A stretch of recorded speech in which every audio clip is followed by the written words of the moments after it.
आम्हाला फ्लिपकार्टकडून भाईंदर पोलीस स्टेशनला कॉल आला की त्यांच्याकडे एक 4 मोबाईलची डिलिव्हरी सस्पेक्टेड पर्सन घेत आहे.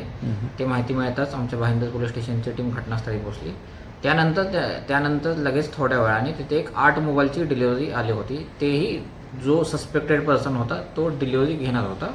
तर असं आम्ही लगेच 12 मोबाईल जप्त केले. आणि त्याच्यामध्ये हकीकत अशी होती की एका जळगावच्या व्यक्तीने त्याच्या बँक्स अकाउंटमधून काही पैसे कट झाले होते, डिडक्ट झाले होते. ते झाल्यानंतर त्यांनी लगेच त्याच्या बँकला कॉन्टॅक्ट केला आणि बँकने फ्लिपकार्टला सांगितलं की आमचा जो कस्टमर आहे त्यांनी कोणतीही गोष्ट ऑर्डर केलेली नाही आहे, पण त्याच्या अकाउंटमधून पैसे गेलेले आहेत.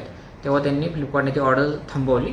त्यानंतर आम्ही जेव्हा चौकशी केली तेव्हा आम्हाला समजलं की जो आरोपी आम्ही पकडला होता तो दिल्लीवरून 16 मोबाईल घेऊन आला होता आणि ते 16 मोबाईल त्यांनी त्याचे 2 मित्र होते त्यांनाही आपण अटक केलेलं आहे.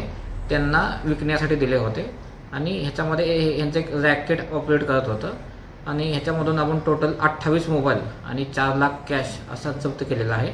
आणि ह्याच्यामध्ये ह्यांची मोडस अशी होती की ते एक create.apk नावाची एक लिंक जे त्यांचा टार्गेटेड लोक आहेत त्यांना ते पाठवायचे. त्याच्यामुळे ते बँक्स डिटेल्स त्यांचे चोरी करायचे आणि सेम बँक्स डिटेल फ्लिपकार्टमध्ये त्यांच्या अकाउंट्समध्ये लॉग इन करून त्याच्यामध्ये वेगवेगळ्या ठिकाणी ऑर्डर करून ते डिलिव्हरी घेत असत. ओके तर येस, हा फ्रॉड आहे.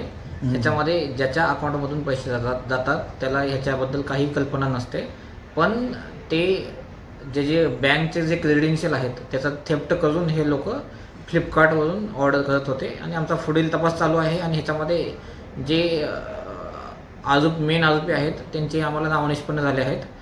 लवकरच आम्हाला त्यांचा शोध घेऊन त्यांना अटक करण्यात येईल. शेवटचं